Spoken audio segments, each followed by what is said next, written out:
மதுரை பாண்டி கோவிலில் இன்று பிரம்மாண்டமாக நடைபெறுகிறது முருக பக்தர்கள் மாநாடு. தமிழகம் முழுவதும் இருந்தும் ஆயிரக்கணக்கானோர் திரண்டனர்.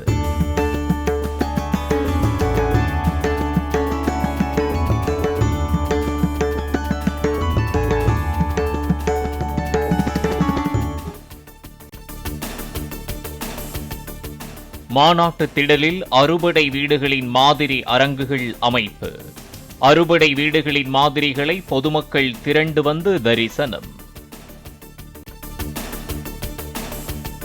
முருக பக்தர்கள் மாநாட்டை ஒட்டி இரவில் மின்னொளியில் ஜொலித்த மாநாட்டு திடல். மேடையில் அறுபடை வீடுகள் அமைக்கப்பட்டு வண்ண விளக்குகளால் அலங்கரிப்பு. அறுபடை வீடுகளின் மாதிரிகளை பார்வையிட்டு ஆளுநர் RN ரவி தரிசனம்.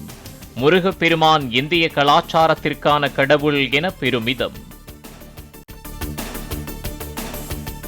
முருகன் மாநாட்டில் சிறப்பு விருந்தினராக பங்கேற்கிறார் ஆந்திர துணை முதலமைச்சர் பவன் கல்யாண். தவிர்க்க முடியாத காரணங்களால் மாநாட்டில் கலந்து கொள்ளவில்லை என யோகி ஆதித்யநாத் தகவல். வாக்குச்சாவடி வீடியோக்களை வெளியிடுவது வாக்காளர்களின் தனி உரிமையை மீறும் செயல் என தேர்தல் ஆணையம் திட்டவட்டம். மகாராஷ்டிர சட்டமன்ற தேர்தல் வாக்குப்பதிவு தொடர்பான CCTV பதிவுகளை வெளியிட ராகுல் காந்தி கோரியிருந்த நிலையில் விளக்கம். ஆபரேஷன் சிந்து நடவடிக்கையில் 6வது சிறப்பு விமானம் டெல்லி வருகை.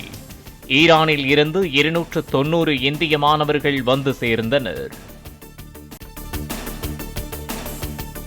பாகிஸ்தான் உடனான சிந்து நதிநீர் ஒப்பந்தத்தை இந்தியா இனி ஒருபோதும் அமல்படுத்தாது என அமித்ஷா திட்டவட்டம். பாகிஸ்தானுக்கு சென்ற நீரை கால்வாய் அமைத்து ராஜஸ்தானுக்கு கொண்டு செல்ல நடவடிக்கை எடுக்கப்படும் என உறுதி. சென்னை நோக்கி வந்த இண்டிகோ விமானத்தில் இருந்து திடீரென மே டே கால் எனப்படும் அபாய அறிவிப்பு கொடுக்கப்பட்டதால் பரபரப்பு.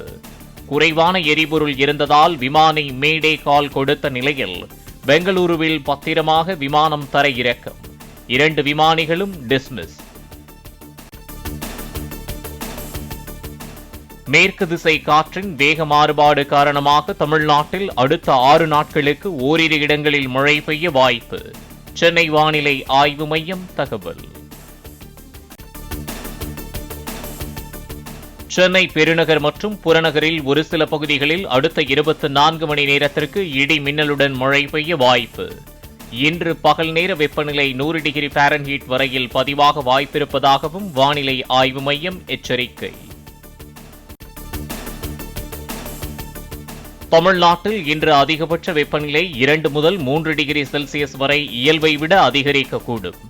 அதிக வெப்பநிலையும் அதிக ஈரப்பதமும் நிலவும் போது அசௌகரியம் ஏற்படலாம் என வானிலை மையம் எச்சரிக்கை. மேட்டூர் அணைக்கு நீர்வரத்து 22,469 கன அடியாக அதிகரிப்பு. டெல்டா பாசனத்திற்காக 16,000 கன அடி வீதம் நீர் திறப்பு.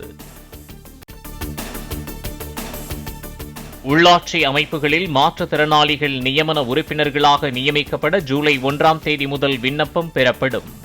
எல்லோரும் முன்னேறுவது சில சக்திகளுக்கு பிடிக்கவில்லை என முதலமைச்சர் மு க ஸ்டாலின் பேச்சு.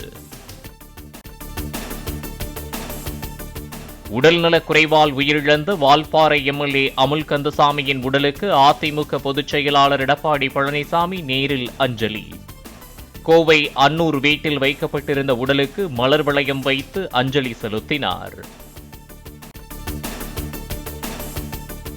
வன்னியர்களுக்கு இடஒதுக்கீடு வழங்குவதில் முதலமைச்சர் மு க ஸ்டாலினின் நிலைப்பாடு மாறிவிட்டது. நேரில் சந்தித்த போது ஏன் தொந்தரவு செய்கிறீர்கள் என தன்னிடம் கேட்டதாக அன்புமணி ஆதங்கம். அண்ணா பல்கலைக்கழக மாணவி பாலியல் வன்கொடுமை வழக்கில் அண்ணாமலையிடம் விசாரிக்க உத்தரவிடக் கோரி உயர்நீதிமன்றத்தில் மனு. குற்றவாளி ஞானசேகரன் யார் யாரிடம் பேசினார் என்பது தொடர்பான ஆதாரங்கள் இருப்பதாக கூறி வருவதை சுட்டிக்காட்டி வழக்கு. சென்னை மாநகரில் காலை 7:30 மணி முதல் 9 மணி வரை பீக் ஹவர்ஸில் தண்ணீர் லாரிகளை இயக்குவதற்கு தடை விதிக்க முடிவு. காலை 5 மணி முதல் 7:30 மணிக்குள் குடிநீர் விநியோகம் செய்து முடிக்க காவல் ஆணையர் அருண் தலைமையில் நடைபெற்ற கூட்டத்தில் முடிவு. இங்கிலாந்திலிருந்து 30க்கும் மேற்பட்டோர் அடங்கிய புதிய விமான தொழில்நுட்ப குழுவினர் கேரளா வர திட்டம். அண்மையில் திருவனந்தபுரத்தில் அவசரமாக தரையிறக்கப்பட்ட பிரிட்டனின் போர் விமானத்தில் ஏற்பட்ட கோளாறை சரி செய்ய நடவடிக்கை. 11வது சர்வதேச யோகா தினத்தையொட்டி ஆந்திராவில் 2 கின்னஸ் உலக சாதனைகள் படைத்ததாக முதலமைச்சர் சந்திரபாபு நாயுடு தகவல்.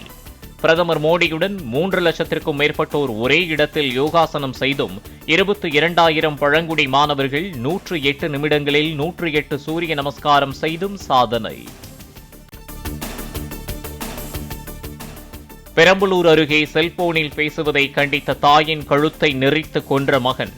தூக்கிட்டு தாய் தற்கொலை செய்து கொண்டதாக நாடகமாடிய இளைஞரை கைது செய்த போலீசார். சிவில் விமான போக்குவரத்து ஒழுங்குமுறை ஆணையத்தின் உத்தரவை அடுத்து 3 ஏர் இந்தியா உயர் அதிகாரிகள் டிஸ்மிஸ்.